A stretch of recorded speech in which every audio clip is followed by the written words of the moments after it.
ಅಲ್ಲಿ ಯಾರಾದರೂ ಡಿಗ್ರಿ ಅಥವಾ ಇಂಜಿನಿಯರಿಂಗ್ ಫಸ್ಟ್ ಇಯರ್ ಅಥವಾ ಸೆಕೆಂಡ್ ಇಯರ್ ಸ್ಟೂಡೆಂಟ್ಸ್ ಇದ್ರೆ ಇಲ್ಲಿ ನಿಮ್ದು ಒಂದು ಡಿಗ್ರಿ ಮುಗ್ದಿದ ತಕ್ಷಣ ಅಥವಾ ಇಂಜಿನಿಯರಿಂಗ್ ಮುಗ್ದಿದ ತಕ್ಷಣ ಒಂದು 10 to 15 lakhs ಜಾಬ್ ಪಡ್ಕೋಬೇಕು ಅಂತ ಹೇಳ್ಬಿಟ್ಟು ಸಾಮಾನ್ಯವಾಗಿ ನಿಮ್ಮೆಲ್ಲರಲ್ಲೂ ಸಹ ಒಂದು ಡ್ರೀಮ್ ಆದ್ರೆ ಇದ್ದೇ ಇರುತ್ತೆ. ಅದಕ್ಕೆ ಏನ್ ಮಾಡಬೇಕು ಏನು ಅಂತ ಹೇಳ್ಬಿಟ್ಟು ನಿಮ್ಗೊಂದು ಕ್ಲಾರಿಫಿಕೇಶನ್ ಆದ್ರೆ ಇರೋದಿಲ್ಲ.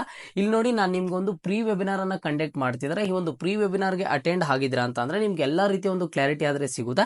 ಈ ಪ್ರೀ ವೆಬಿನಾರ್ ಅನ್ನ ಬಂದ್ಬಿಟ್ಟು ನೋಡಿ ಟಾಪ್ ಕಂಪ್ನೀಸ್ ಅಲ್ಲಿ ವರ್ಕ್ ಮಾಡುವಂತವರು ಈ ಒಂದು ಪ್ರೀ ವೆಬಿನಾರ್ ಅನ್ನ ಕಂಡಕ್ಟ್ ಮಾಡ್ತಿದ್ದಾರೆ. ನೋಡಿ ಇದೇ ತಿಂಗಳು ನಿಮ್ಗೆ 25-26ನೇ ತಾರೀಕು ಅಂದ್ರೆ ಬರೋ ಶನಿವಾರ ಅಂಡ್ ಹಾಗೇನು ಭಾನುವಾರ ನಿಮ್ಗೆ ಈ ಒಂದು ವೆಬಿನಾರ್ ಅನ್ನ ಕಂಡಕ್ಟ್ ಮಾಡ್ತಾರೆ.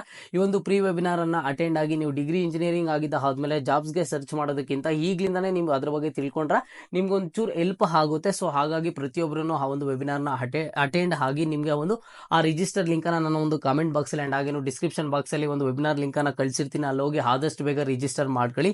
ನಮ್ಮ ಒಂದು ಚಾನಲ್ ಕಡೆಯಿಂದ ಹೋಗುವಂತ ಯೂಸರ್ಸ್ಗೆ ಲಿಮಿಟೆಡ್ ಸ್ಲಾಟ್ಸ್ ಇರ್ತವೆ. ಸೊ ಆದಷ್ಟು ಬೇಗ ಹೋಗ್ಬಿಟ್ಟು ಪ್ರತಿಯೊಬ್ಬರು ರಿಜಿಸ್ಟರ್ ಮಾಡ್ಕೊಳ್ಳಿ, ಫ್ರೀ ಇರುತ್ತೆ. ಅಂಡ್ ಹಾಗೇನು ನಿಮ್ಮ ಎಲ್ಲ ಒಂದು ಫ್ರೆಂಡ್ಸ್ಗೂ ಅಂಡ್ ಹಾಗೇನು ನಿಮ್ಮ ಒಂದು ಫ್ಯಾಮಿಲಿ ಮೆಂಬರ್ಸ್ಗೂ ಶೇರ್ ಮಾಡಿ. ಒಂದು ಇನ್ಫಾರ್ಮೇಶನ್ ಆದ್ರೆ ಎಲ್ರಿಗೂ ಯೂಸ್ ಆಗಲಿ.